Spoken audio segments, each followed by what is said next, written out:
Hello everyone. I'm Abhinav Pandey, a cybersecurity enthusiast and a penetration tester. To get you all going, our next speaker for the day is a very inspirational figure, Reet Kaur. She is a chief information security officer, an advisor, an angel investor, a member of the Forte Group, CISM, CRISC, CISSP, and PMB. She talks about cyber risk, cyber defense, women in cybersecurity, and information security. But today she'll be talking about the great resignation and the greater risk to the business. Have a great session. Thank you, Abhinav. Hi, everyone. Firstly, thank you so much for having me here to talk about this great phenomena, great resignation, and its impact on the business and on all of us. Before I dive in, here is a little bit about myself. My Twitter handle is there if you want to follow me, and I feel free to connect me with on LinkedIn, as well as if you want to reach out to me for mentorship or coaching. I have my email over here as well. Feel free to reach out.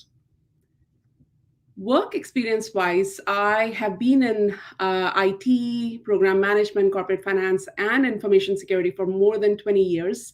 I have built information security programs in various Fortune 100 to 500 companies such as Nike, Fidelity, CIBC, and AECOM. And currently, I'm the Chief Information Security Officer at Portland Community College. I did my bachelor's from India and then did my master's from University of Waterloo, Canada. Did several certs as Abhinav explained earlier. I have various security certs as well as I did a program with Carnegie Mellon. It's about executive CISO. Then I'm very passionate about mentorship and coaching, especially mentoring underrepresented minorities, be it women or people from different ethnicities. And I always am up for learning, not just in information security, but in other areas as well. And one of the fun facts about me is that I have worked in 6 different fields, and my first job was as an air hostess. So in 2020, I got this at the end of January. I got this new job of Chief Information Security Officer at one of the largest higher ed institutes here in Oregon, where it supports 1.9 million residents and 90,000 students and employees. And I came with a plan for first 90 days. I actually do that every time I go to any new job. I read this first 90 days book, and I come up with a plan for first 90 days, right? So I did that. I was fully prepared to build relationships up, down, and sideways. And in this plan, I was also very thoughtful of that. Like, the first thing I need to do is I need to learn about the business and its strategy, and because I wanted to align the security strategy to this business strategy to be that business enabler. But guess what? That plan, it was totally crapped out because we got hit with COVID-19 just 2 days of me being into that job. And so, with this new change, there were so many new business requirements which were emerging because we needed to do that lift and shift. We needed to take everybody from on prem to remote. And one of the things which gave me a cultural shock was that this new organization did not have work from home culture. So, taking everybody remote, we did not even have that infrastructure. We could only, our VPN could only handle 50 concurrent users at one time. And imagine, like, we were thinking about taking 85 or to 90,000 folks from our community remote, right? So the senior executive leadership team came to me and said that, hey, in your resume and in your interview, you said that you have experience with secure digital transformation and migration up to the cloud. So now do this. And I was like, when we were at Nike, we had a 5-year plan, 5-year roadmap for digital transformation as well as migration up to the cloud. And here, guess what? We had to do it within 5 weeks. So there were several emergency organizational changes which we had to make, as well as several exceptions to the policies. Obviously, there were risks written in the risk register before we took everybody remote, but all those changes in the policies, as well as those exceptions, that left us with several security control gaps in our environment, right? So that was risky for us because adversary was constantly working. They were working faster than we were. So from February to December 2020, there was a huge change in threat landscape, as you all experienced, where there were a lot of non-COVID themed threats. So there was 17% increase in threats targeting enterprise users using business email compromise and so on, with other attacks. Then there was a 25% increase in malicious websites and malware being blocked by active security agents. Then there was an 85% increase in phishing attacks.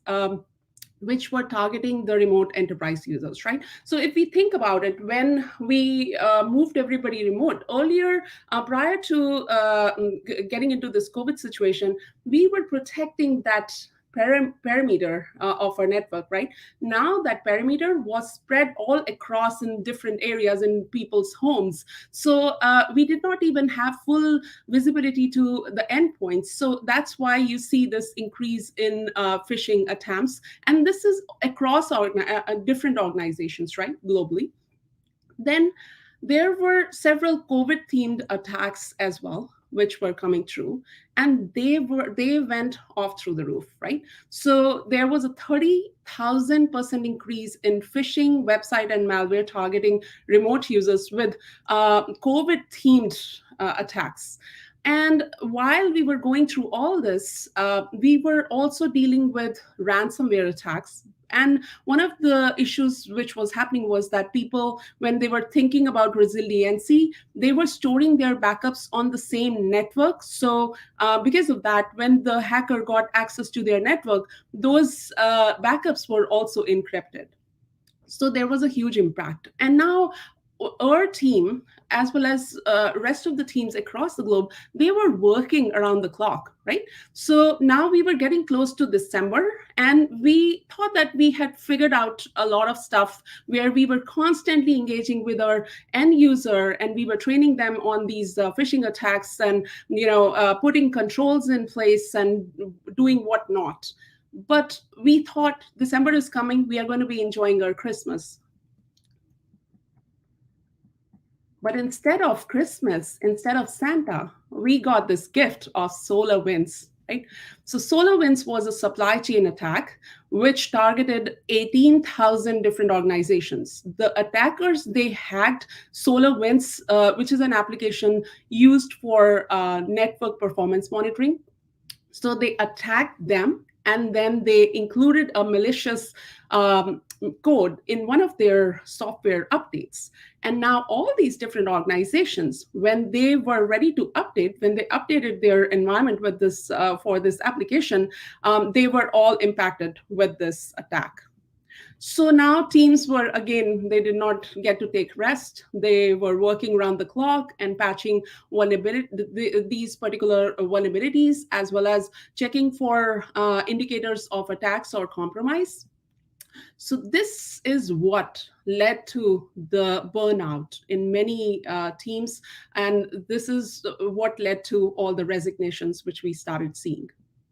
So these resignations, obviously, that when we talk about burnout, it usually starts slowly, but then, when it actually leads to burnout, when that burnout is there, then, by this period, we were too late in tackling that burnout. And because of that, there was this mass exodus or big quit, which was happening across industries.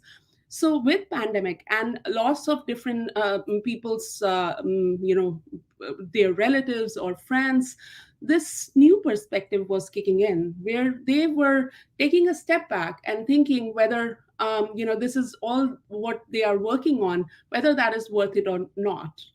And they were also thinking about whether they are having job satisfaction and whether they were happy with respect to what they were doing. Then the other thing is that, like, post vaccination and with decrease in COVID numbers now, many employers are asking their employees to come back, and many employees have moved to different states and they don't want to come back to work. So when we talk about these or employees, right? They were not used to working remote, but guess what? Even the managers were not used to working remote. And with this resignation coming through, we were so stressed out. We were like, we couldn't figure out what was going on because, in my organization, we are a big organization. So we were seeing one resignation every 2 weeks. So we were trying to figure out what is going on and why it is happening, and what will be the impact of this phenomena to the business, as well as we needed to be innovative with the solutions. So, this is what I'm here to talk to you about today. So, when we talk about resignation by numbers, there was a recent survey which was done by Microsoft. It said that 43% folks working in the workforce, they were considering quitting, as compared to 15% before COVID situation.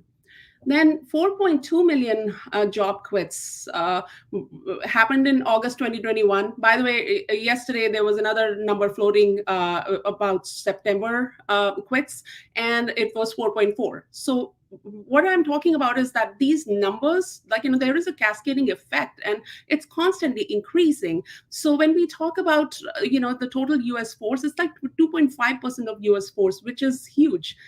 Then there were, when we think about, okay, why people are leaving, there are 10 million unfilled jobs. So it's not that, like, they are being let go from their organization. They are themselves resignating, they are resigning.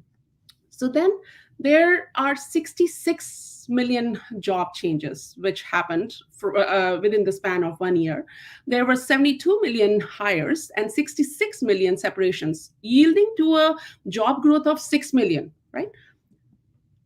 So then, if we look at the demographic, when we look at different generations, Gen Z, if we look from the bottom here, Gen Z was introduced into the workforce, most of them, during this pandemic itself, right? So they came here during the time when we were all remote. So there was no way we could mentor them, coach them in person. We had to do all that remote, as well as, they want a lot of flexibility. And when they were coming into the job force, they did not have any experience. Now, with 2 years of experience, they are looking for where are they going to get paid more. So they are moving out in huge numbers. Then when we talk about the millennials, they are more established in their careers, but they are in that stage of life where they are going to have kids. So they want childcare, they want more time with the family and bonding with their kids. So that's why they are leaving if they are not satisfied with their current employer. And then Gen X is where, like, we are talking about mid to upper management, where they are highly experienced and they are well sought for by the companies. So they are moving as well as boomer generation. They are looking for perfect place to retire, so they are moving as well. So there are several reasons around it, and we will cover as we go. So the first reason is burnout, right? When I was talking about earlier, when we were dealing with all the threats attacking us, and then got into this supply chain attack as well as ransomware attacks. So there is a huge burnout across industry. And security, in security, it is easy to burn out anyways, right? Because we are constantly dealing with this change in threat landscape. So before COVID, there was 42% burnout with respect to a survey done by Indeed. And after COVID, like post-COVID, it is 53%. As you can see, there is a steep incline going on. Then the second reason is social impact. There has been lack of social bonding because of working remotely. You don't, some of the folks, they have never met their teammates, have never worked and actually seen what their organization looks like. And they are constantly doing this transactional work, working from one project to another and jumping onto another. So this transactional work, they can do it anywhere. If they go, they will just look for, where, which company is paying them more, and there is a tendency of that shift. Then it is the third reason is work life balance. It is difficult to find work life balance for employees who have never ever worked remote, and this is their first time. It is hard for them to know when do they stop during the day. And then some people who did adjust to work from home, they obtained work life balance with respect to that they didn't now had to spend so much time in commute. But after the COVID, post vaccination, many employees are leaving for hybrid or full remote opportunities because they don't want to come back. They are used to this new work from home culture. Then fourth reason is, in all the management schools, the traditional management style was being taught, which was focused on influencing employees' job satisfaction, well-being, and likelihood to stay with the organization. And nobody taught them how to manage this workforce all remote. HR did not have a clue how to do it. There were no books which were written for that, and no courses available for them. And so, for this, in COVID and post COVID management needs to look different, right? So, there is not much training which is available right now for these managers. So, we need to train them, we need to come up with that strategy. And they are frustrated as well because they have been taking all these responsibilities without these tools available to them along with the training. Then next one is context switching. When we are managing our employees, we are deliberately thinking about, we don't want them to do a lot of context switching, right? Just because, context switching can actually, it can stress you, as well as it can really, hit on your performance and so on. But now we had to all go remote and everybody was home and we were juggling through different activities, either providing care for our kids or elder care. And it was hard for us to handle all the responsibilities along with, all the house help which we needed. If you had a nanny before, now you cannot have the nanny come to your home. So taking care of all those responsibilities have really taken that toll on all of our employees and us as well. So, as I talked about, context switching is exhausting. And I know I can't see everybody, but I would have really appreciated if you would have given me a sign how many times you have been in that situation when you are in a very important meeting and your child comes and tells you, hey, I can't find my clothes, or hey, I'm taking these lessons online and my computer is not working. You are providing that security support to your organization, and now at home you are that IT help desk as well, right? So there is a lot going on at home front as well.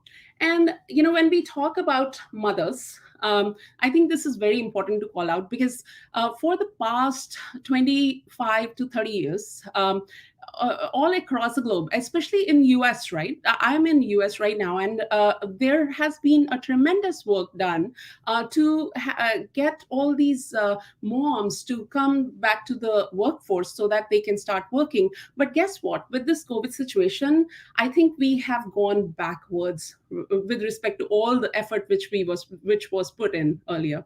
So 51% women who left the workforce during this time said that they have done so because of lack of daycare. Then 42% felt unsafe just because, when some of them were being asked to come to office, they did not want to go because they did not feel safe for their kids, as they could, if they caught COVID, it could impact their kids as well. and 31% had some other reasons. But then 18% said that they had risks to partner, that if they went to work and they caught COVID, or like, if they caught some other virus, they could come home and affect their partner who might have some health issues. Then 8% left because of caring for family, and 5% said that they left because of a personal illness if they got COVID, etc. So now when we talk about impacts, right? The first major impact is on information security itself. Because right now, organizations are vulnerable due to the lack of resources there to protect them and their assets. And then adjusting new employees, right? Even if you are trying to fill these gaps which have been created because of this great resignation, even if you are hiring new employees, it takes time for them to adjust to this new environment as well as learn about new processes. So they are easy targets for social engineering attacks. And adversary is constantly monitoring you, by the way. They are looking for those resource changes. They have taken these LinkedIn premium accounts, which usually HR takes, to see where their ex-employees are moving to. So now adversaries are using those tools to see which companies are having retention issues, and so those companies are most vulnerable, and they are looking at potential ways to attack them. Then there is a steep rise in insider threat and potential ransomware attacks as well. And there are a number of reasons for that. With respect to all this great resignation, there are a number of people who are leaving their organizations. They might be potentially disgruntled, right? So they can cause that potential harm to your organization before they quit, as well as because we are trying to work so fast in getting these backfills, we might run into those issues where we are not doing these background checks thoroughly. Then ransomware as a service, these organizations, they have done an open appeal in various websites, social websites, asking folks to help these ransomware as a service organizations in installing these malwares in their own organizations. And for that, they are offering them huge prizes of more than $1 million. So, we have to deal with all that at the same time. For solutions for information security, I would say that don't let your guards down. Make sure that the open source information in open source intelligence which you have.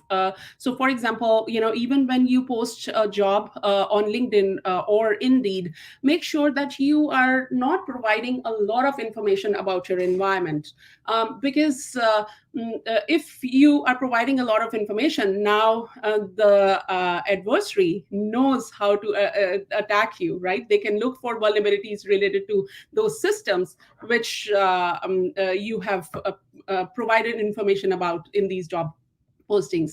Then regularly perform risk assessments, not just internal risk assessments, but also external ones, the vendor risk assessments. As I said, there is a huge risk to the supply chain right now, so you need to be really vigilant.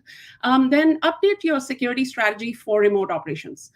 Earlier, when I said that we did not have that visibility to our endpoints, which had moved out of our network perimeter. So now you need to have that full visibility. So go for behavior-based endpoint detection and response agents on your endpoints, as well as also make sure that you implement zero trust for people as well as processes, right? Then you should have tailored and behavior-based security training for employees. Actually, these days, there is this new startup which has come up. It's called Living Security. They are, coming up with this product where they get the data from your advanced SIM, and they look at the behavior of your users, and based on that, they assign trainings to your employees, which is very smart. Then basic security controls must be there, like multi-factor authentication and advanced email protection, so that when you are getting these phishing emails or business email compromise, it get quarantined. Then you need to have intrusion prevention system, detection system, and data loss prevention programs to protect highly sensitive data. Then go for 24/7 monitoring. I know that many organizations are complaining about the lack of resources, but you do need to have this 24/7 coverage of monitoring, detection, and response, so that you can look at how the adversary is attacking you, so that you can protect yourself, looking at where the controls failed, as well as you can also see how they are moving through your environment, right? So if you don't have many resources, even look for extension of your team by partnering with MSSP, Managed Security Service Provider, or Managed Defense Response. And also do partnership with several threat intel forums like FSISAC if you're in finance, RENISAC if you're in education, and HSISAC if you're in healthcare, and so on, so that you need to help each other across industry to combat with the adversary, right? So then be prepared for ransomware attacks.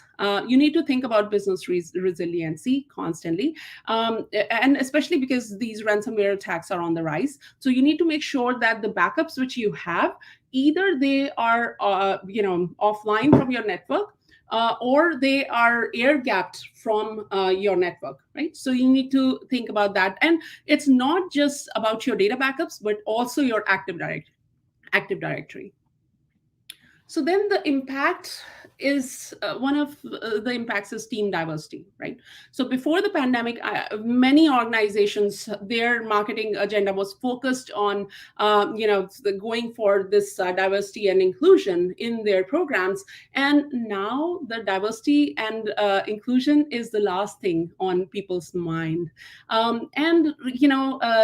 It's a known fact that diverse and inclusive workplaces, they earn trust and more commitment from the employees. But at this time, when all these managers are trying to backfill these open positions, they are not thinking about diversity. And since diversity doesn't come naturally in people, so you have to constantly train them on it, right? So people are right now are ignoring diversity and inclusion policy. I know it is it's hard to not ignore it, but we need to constantly work on how can we help them in making sure that they are still thinking about diversity and inclusion.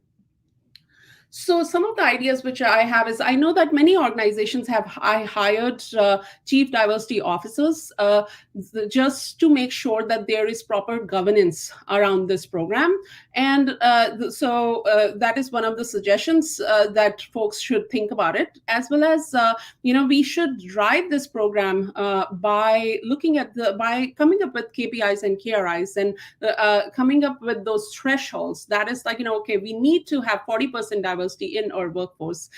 Then you should host diversity specific hiring drives. I know when I talk to my peers, they tell me that they have created these women diversity drives where only women are allowed to attend those sessions, and women are interviewed during that time frame to hire into the organization to fill in this diversity gap. And then innovative programs to adjust new remote work culture, as well as you should also look for returnship programs for separated employees to help them come back into the workforce, and look for hiring internally, right? Instead of outsourcing, look for inner sourcing, right? Then offer stretch assignments for training in other areas. So let's say if you're hiring somebody from IT into information security, and you see that they have some skill sets which are required for the job, but not all, but they do have a potential to expand their skill set. So you provide them with a stretch assignment in your organization. and also look for providing discounted service offerings, so that you can provide some help around getting housekeeping done or laundry done or providing food services and so on. So companies need to be more innovative in that area now that we are settling into this new workforce environment. Then last thing I would leave you with is that we need to constantly think about employee engagement, right? So right now we need to come up with those mentorship training programs for managers, so that they can train so that they can engage with these folks who are working remotely with them. And there should be some sort of growth programs which should be built for your employees, so such as stretch assignments or career advancement programs, as well as you should also think about how can you create that those leadership and sponsorship programs. So one of the organizations I've worked with in the past, recently what they did was they have come up with this leadership circle where they have identified individuals in their organization, where those they were high performers, as well as they have huge potential. So they have created these cohorts where they meet with one VP every week, and the VP will come and they will discuss with this cohort of 12 people, discuss about a specific business problem. It's like a business case study, right? So everybody together thinks about how they can solve that problem innovatively. So that can create these sponsorship relationships as well. Then come up with innovative ideas for team building exercises on Zoom, such as, like, let's say you are playing some games together. At least, even if you can do it quite often because you are busy, at least do it once a month, right? So that you start bonding with people, so that, like, people know each other beyond work. So then next one is that many people are getting through Zoom fatigue as well, so help reduce that. And some of the ideas are that go for Zoom free Fridays across your organization to help cope up with that fatigue. And then encourage employees to take time off, right? And last thing which I would say is that it's not just your employees. As managers also, we need to do that inner check. We need to sit down with ourselves, because we have gone through so much during these 2 years where we have also lost our loved ones. I actually lost somebody very close to me, and for 6 months it was so hard for me to grieve, because I was putting this mask on my face in front of my team, where as a leader, you are always taught that, hey, you cannot show your pain to your employees. But guess what, it's okay to be vulnerable during this time, right? It took me 6 months to realize that, hey, it was hurting me, and I had to do a few things, like, for example, community service, as well as take time off and so on, to recover from that. This mental health is very important for everyone, right? So sit back and sit with yourself. Close your eyes and ask yourself, are you okay? And what can I do to help you? Thank you. And now I will take any questions which you may have.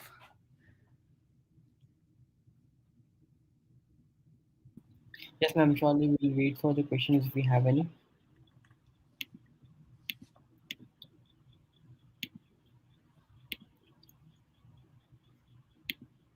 Ma'am, I suppose we don't have any questions since we don't have any questions from right now, ma'am. Okay. Ma'am, we sincerely appreciate you taking out your time from your busy schedule to provide us with such valuable information. And we thank you for the insightful session, and we hope that our audience learned a lot. So thanks again, ma'am. Thank you. Thanks. It Thank was you my everyone pleasure. for listening. Thank you.